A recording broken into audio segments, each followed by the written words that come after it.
All right, everybody, wanted to make another video to help you along with phase 2. There's already a video created that walks through the process of expectations, but here's another lessons learned based on phase 2 for what I've seen in other courses. First and foremost, read the directions. It's amazing I have to say this, but read the directions. There are a lot of steps in phase 2 that you have to do. You're not only writing the PBOs, you are also going to label the PBOs. You're going to justify aspects of those PBOs. It's all outlined in the directions. So just to reiterate, you will write 5 PBOs. You have to have 3 that are psychomotor, at least 1 cognitive, and at least 1 affective. The PBOs need to be labeled. I want you to label the condition, the standard, and the performance for each of your PBOs.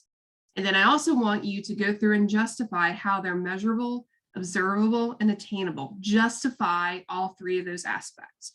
So you are writing those PBOs, but there's a lot of additional steps outside of just writing PBOs. Read the directions. Another big piece of advice or words of wisdom, whatever you want to say, is to a PBO, keep in mind based on the material that we had, keep in mind a PBO. It is going to be able to have the condition, the standard, the performance. A PBO is 1 sentence that contains all 3. It is not the student will wear a respirator. That's not a PBO. That is not a performance-based objective. It does not contain a performance, standard, and condition in 1 sentence.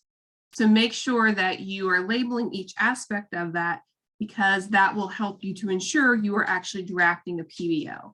So 1 sentence that will contain both all 3 elements: condition, standard, performance.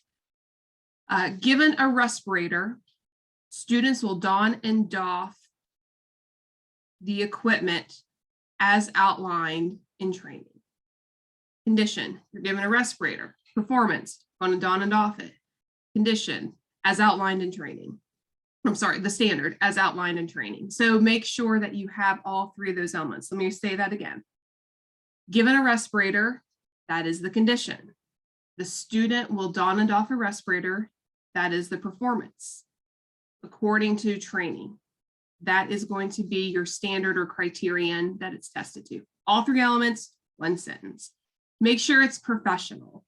Keep all the material together. So if you write me a PBO, do everything with that PBO in 1 section. Don't write your 5 PBOs and then the next page write identify the conditions, and then the next page, the performances. Keep it all together so it's easier, more professional to look through and to read.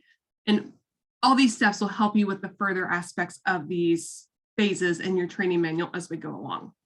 Hopefully this video helps. Make sure you read, go through your module, and if you have any questions, don't hesitate to reach out to me. So hope everybody has a great week, and I will talk to you soon.